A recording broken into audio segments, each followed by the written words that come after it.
the next morning, in the cold light of dawn, Thomas and his friends waited for Spencer. They could see a streak of silver engine puffing towards them. It was Spencer. Thomas felt worried. I can't do this, Percy. Yes, you can, Thomas. You always tell us we can do whatever we want to. So can you. The tracks were cleared for Spencer and Thomas, and both engines were coupled up to their heavy loads. Edward puffed forward. You will each take different tracks round the island. You may only stop for coal and water. Then Edward whistled long and hard. The contest had begun. Spencer and Thomas pumped their pistons. Thomas puffed off with a heave and a huff. I can do it. I'll puff for longer. I'll show Spencer I really am stronger. Spencer smiled as he slid away. I'll show Thomas who's strong and who's weak. He'll puff home with a squeak and a creak. The other engines watched and worried. Then they blew their whistles long and strong. Good luck, Thomas! Thomas and Spencer puffed round the island. They clickety-clacked along the tracks. They whooshed through woods, and they huffed up hills. Spencer steamed and smiled. He raced and he roared. Thomas puffed and huffed. He heaved and he hauled. Silly little engine. When will he learn? You can do whatever you want to, and I want to win! Thomas was huffing up a steep slope. He was puffing and panting, and his axles ached. At last, he reached the top. Hooray! I did it! Then there was trouble. There was a clang and a prang. Thomas gasped. Cinders and ashes! I've broken my brakes! Thomas's wheels started to whir and to wobble. He flew faster and faster down the hill. Oh no! Oh, help! Thomas raced down one hill and rattled up the next. Help! I can't stop! Thomas's heavy freight cars pushed him on and on, through a junction where Spencer was waiting, Blistering boilers! and into some potato cars. Potatoes bounced everywhere, but Thomas sped on into a flatbed of jelly barrels. Sticky jelly flew in the air and landed all over Thomas. But still he went on and found himself rolling along an old rickety track. Ahead, Thomas could see a thick wall of bushes. Fenders and funnels, how can I stop? With a scrunch and a crunch, Thomas crashed into the bushes and came to a stop.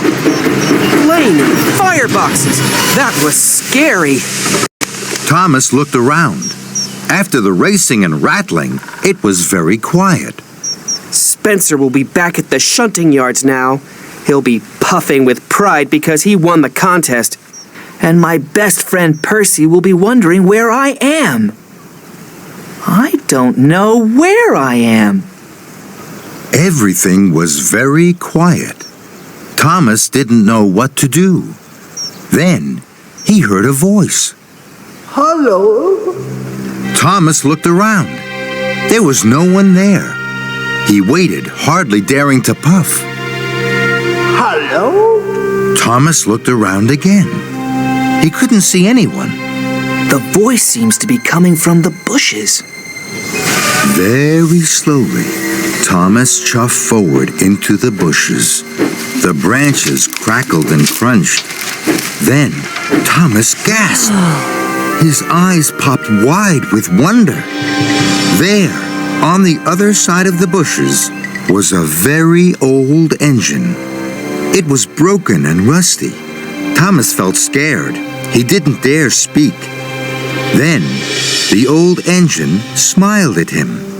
It was a little frightened smile, but it made the old engine look kind and gentle, and it made Thomas feel less scared. Hello. Too bad your brakes failed. Doesn't that always happen when you're on a hill? The old engine smiled again. Thomas wanted to smile too, but he was scared. He didn't know whether to speak, toot for help, or race backwards as fast as he could chuff. But Thomas didn't move. He couldn't take his eyes off this extraordinary engine. Hello, my name is Thomas. My name is Hiro. Thomas wasn't sure what to say next. He'd never met an engine as old and strange as Hiro. Why are you here? Where have you been? That's a very long story. Do you like stories, Thomas? Yes, the little engines in the hills tell me stories all the time. Then, I hope you will like mine. I came here a long time ago from another island. I was one of the first steam engines to arrive on Sodor. Thomas was amazed. Where is your island? My island is a long way away. There are mountains and snow and sea. There are lots of railways. I was the strongest engine at home. I was called Master of the Railway. How did you get to Sodor? I came in a very big ship.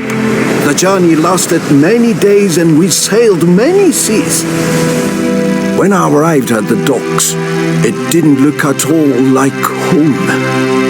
What was Sodor like then? It was very quiet.